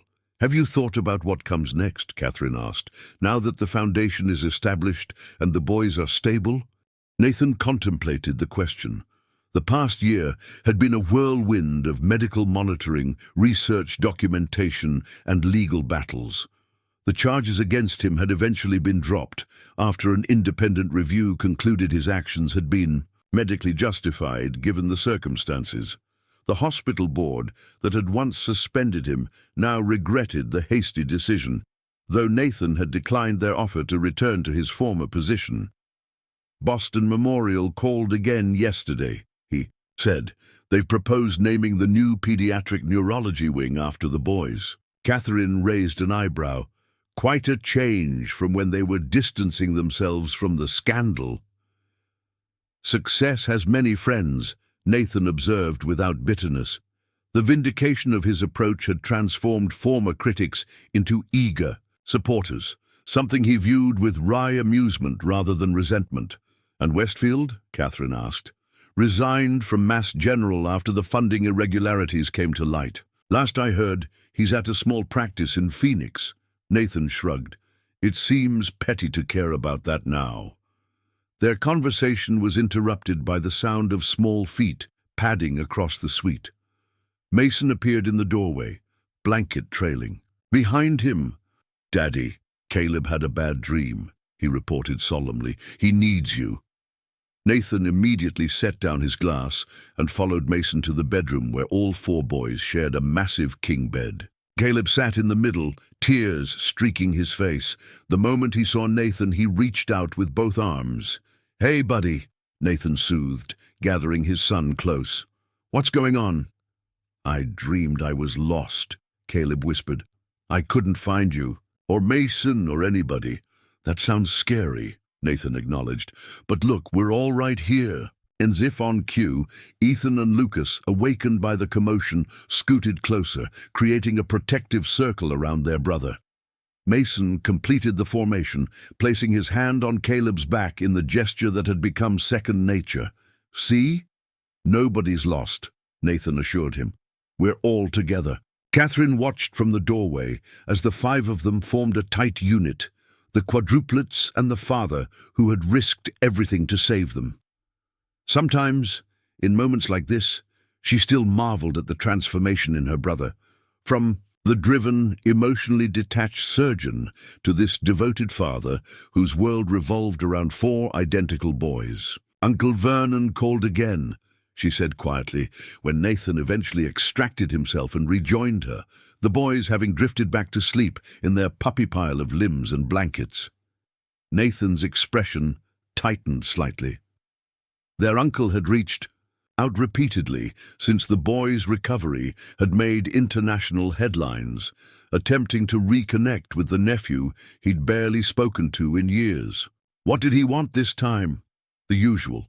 To congratulate you on your breakthrough and mention some investment opportunity he thinks would interest you. Catherine studied her brother's face. "You'll have to speak with him eventually." "Do I?" Nathan questioned. "He hasn't been part of our lives in years. Why start now?" "Because forgiveness might be good for you, even if he doesn't deserve it," Catherine suggested gently. "You fought so hard to give the boys a future. Don't let old resentments taint it." Nathan didn't respond immediately, his gaze returning to the sleeping children. So much of his identity had been defined by opposition over the past 2 years, fighting the disease, the medical establishment, the legal system. Now, with those battles largely won, he faced the more subtle challenge of defining who he was in peacetime. "I'll think about it," he conceded.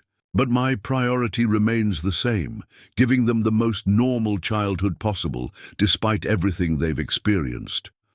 Catherine smiled. Normal might be a stretch for quadruplets who revolutionized neurological medicine before their 5th birthday, but happy? That seems well within reach. The following morning, the family gathered in their suite's dining area for breakfast before the conference's final session. The boys chatted excitedly about the promised afternoon visit to the Luxembourg Gardens, where they could sail toy boats on the pond.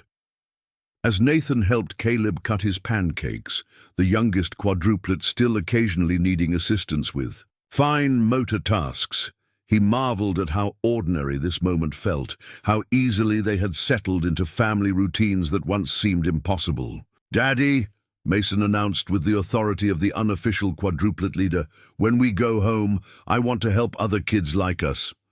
Nathan looked up, surprised. "What do you mean, buddy?" "Kids who are sick like we were," Mason clarified, his expression serious beyond his years. "I could hold their hands and help them get better." The simple statement hit Nathan with unexpected force. His son, not yet 6, already grasping the essence of the Foundation's mission and his potential role in it. "That's a wonderful idea," Nathan replied carefully. "When you're a bit older, maybe you can help with the research." "Not research," Mason corrected with a child's directness. "Helping, like I helped Caleb." Nathan met Catherine's eyes across the table, both recognizing the moment's significance. Whatever scientific explanations they developed for neurological resonance, its core remained this: one child reaching out to another, connection becoming healing. "We can talk about ways you might help," Nathan promised. "There's still a lot we need to understand about how it works." "It works because we love each other," Mason stated with absolute certainty. "That's why Caleb got better." Later, as Nathan delivered the conference's closing remarks, he found himself returning to Mason's words. Behind the complex neural imaging and sophisticated genetic modifications lay something more fundamental: the power of human connection to activate healing, particularly within the unique bond of identical siblings. "A year ago, I was a desperate father willing to challenge medical Orthodoxy to save my children, he told the assembled researchers. Today, I stand before you not just as a vindicated physician, but as someone humbled by how much we still have to learn. He glanced at his 4 sons in the front row, healthy and vibrant, where once terminal illness had threatened their future. Sometimes the most profound medical breakthroughs come from the simplest human truths, that we are not meant to heal in isolation, that connection itself can be medicine, and that love might be the most powerful therapy of all. As applause filled the amphitheater, Nathan joined his family, gathering all 4 boys in a group hug that had become their standard celebration. Whatever challenges lay ahead, monitoring for potential recurrence, navigating their unique place in medical history, building lives not defined by their extraordinary beginning, they would face them together, a family forged through crisis, and vindicated by what many still called a miracle. But Nathan knew better. What had saved his sons wasn't divine intervention, but a combination of cutting-edge science, unwavering determination, and the mysterious healing power of the bonds between them. A power that might someday transform medicine's understanding of how human beings recover from the unrecoverable. For now, though, as they headed out into the Parisian sunshine toward an afternoon of toy boats and ice cream, they were simply a father and his 4 remarkable sons, living the ordinary life that had once seemed an impossible dream. Up next, you've got 2 more standout stories right on your screen. If this one hit the mark, you won't want to pass these up. Just click and check them out. And don't forget to like, subscribe, and turn on the notification bell so you don't miss any upload from us.